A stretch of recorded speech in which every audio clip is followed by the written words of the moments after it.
مشتاق احمد یوسفی، دھیرج گنج کا پہلا یادگار مشاعرہ۔ تیسرا حصہ، نیک چلنی کا سائن بورڈ۔ اشتہار میں مولوی سید محمد مظفر نے کہ یہی اسکول کے بانی، منتظم، محتمم، سرپرست اور خازن و خائن کا نام تھا، مطلع کیا تھا کہ امیدواروں کو تحریری درخواست دینے کی ضرورت نہیں، اپنی ڈگری اور نیک چلنی کا دستاویزی ثبوت ساتھ لے کر صبح 8 بجے سالتاً پیش ہو جائیں۔ بشارت کی سمجھ میں نہ آیا کہ نیک چلنی کا کیا ثبوت ہو سکتا ہے۔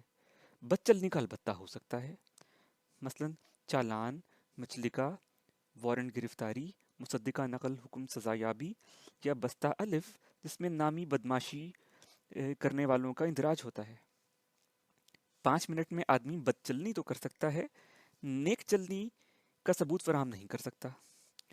مگر اس کا تردد بے جا تھا، اس لیے کہ جو حلیہ انہوں نے بنا رکھا تھا، یعنی منڈا ہوا سر، آنکھوں میں سرمے کی تحریر، اٹنگا پاجامہ، سر پر مخمل کی سیاہ رام پوری ٹوپی، گھر، مسجد اور محلے میں پیر میں کھڑاؤں، اس حلیے کے ساتھ وہ چاہتے بھی تو نیک چلنی کے سوا اور کچھ ممکن نہ تھا۔ نیک چلنی ان کی مجبوری تھی، اختیاری وصف نہیں، اور ان کا حلیہ اس کا ثبوت نہیں، سائن بورڈ تھا۔ اور یہ وہی حلیہ تھا جو اس علاقے میں نچلے مڈل کلاس خاندانی شریف گھرانوں کے نوجوانوں کا ہوا کرتا تھا۔ خاندانی شریف سے مراد وہ لوگ ہیں جنہیں شریف بننے، رہنے اور کہلانے کے لیے ذاتی کوشش قطعی نہیں کرنا پڑتی۔ مہر شرافت، جائیداد اور مذکورہ بالا حلیہ نسلاً بعد نسل اس طرح ورثے میں ملتے تھے جس طرح ہما شما کو جینز اور موروثی امراض ملتے ہیں۔ عقیدے، مبلغ علم اور حلیے کے لحاظ سے پڑ پوتا اگر ہو بہو اپنا پردادا معلوم ہو تو یہ خاندانی نجابت، شرافت اور اصالت کی دلیل تصور کی جاتی تھی۔ انٹرویو کے لیے بشارت نے اس حلیے پر سیکل کر کے نوک پلک سنواری، اچکن دھلوائی، بدرنگ ہو رہی تھی لہذا دھوبی سے کہا ذرا کلف زیادہ لگانا۔ سر پر ابھی جمعے کو 0 نمبر کی مہین مشین پھروائی تھی، اب اس طرح، اور اس کے بعد آم کی گٹھلی پھروا کر آملہ کے تیل سے مالش کروائی، دیر تک مرچیں لگتی رہیں۔ ٹوپی پہن کر آئینہ دیکھ رہے تھے کہ اندر منڈے ہوئے سر سے پسینہ اس طرح رسنے لگا جیسے پیشانی پر وکس یا بام لگانے کے بعد جھرتا ہے۔ ٹوپی اتارنے کے بعد پنکھا چلا تو ایسا لگا جیسے کسی نے ہوا میں پیپر منٹ ملا دیا ہو۔ یہاں یہ اعتراف غالباً بے محل نہ ہوگا کہ ہم نے جب اپنا ایشیائی خول اتار کر یورپ کے رنگ ڈھنگ پہلے پہل ننگی آنکھ سے دیکھے تو ہمارے سارے وجود کو بالکل ایسا ہی محسوس ہوا۔ پھر بشارت نے جوتوں پر فوجیوں کی طرح تھوک سے پالش کر کے اپنی پرسنالٹی کو فنیشنگ ٹچ دیا۔ سلیکشن کمیٹی کے چیئرمین تحصیلدار تھے۔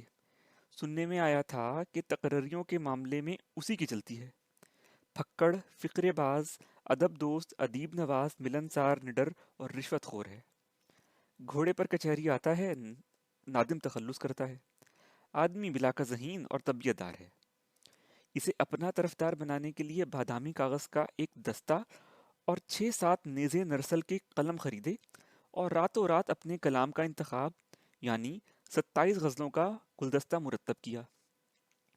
مخمور تخلص کرتے تھے جو ان کے استاد جوہر الہ آبادی کا عطا کردہ تھا۔ اسی کی رعایت سے کلیات نا تمام و بادۂ خام کا نام خمخانہ مخمور کانپوری سم لکھنوی رکھا۔ حالانکہ لکھنؤ سے ان کی نسبت صرف اتنی تھی کہ 5 سال قبل اپنا پتا نکلوانے کے سلسلے میں 2 ہفتے وہاں کے اسپتال میں تقریباً نیم بے ہوشی کی حالت میں قیام فرمایا تھا۔ پھر اس میں ایک ضخیم ضمیمہ بھی شامل کر دیا۔ اس ضمیمے کا قصہ یہ ہے کہ اپنی غزلوں اور اشعار کا انتخاب انہوں نے دل پر پتھر بلکہ پہاڑ رکھ کر کیا تھا۔ شعر کتنا ہی لغو اور کمزور کیوں نہ ہو، اسے بقلم خود کاٹنا اور حذف کرنا اتنا ہی مشکل ہے جتنا اپنی اولاد کو بدصورت کہنا یا زنبور سے اپنا ہلتا ہوا دانت خود اکھاڑنا۔ غالب تک سے یہ مجاہدہ نہ ہو سکا تھا۔ کانٹ چھانٹ مولانا فضل حق خیر آبادی کے سپرد کر کے خود ایسے بن بیٹھے جیسے بعض لوگ انجیکشن لگواتے وقت دوسری طرف منہ پھیر کے بیٹھ جاتے ہیں۔ بشارت نے اشارے قلم زد کرنے کو تو کر دیے مگر دل نہ مانا، چنانچہ آخر میں ایک ضمیمہ اپنے تمام منسوخ کلام کا شامل کر دیا۔ یہ کلام تمام تر اس دور سے تعلق رکھتا تھا جب وہ بے استاد تھے اور فریفتہ تخلص کرتے تھے۔ اس تخلص کی صفت یہ تھی کہ جس مصرے میں بھی ڈالتے وہ بحر سے خارج ہو جاتا، چنانچہ بیشتر غزلیں بغیر مقطع کے تھیں۔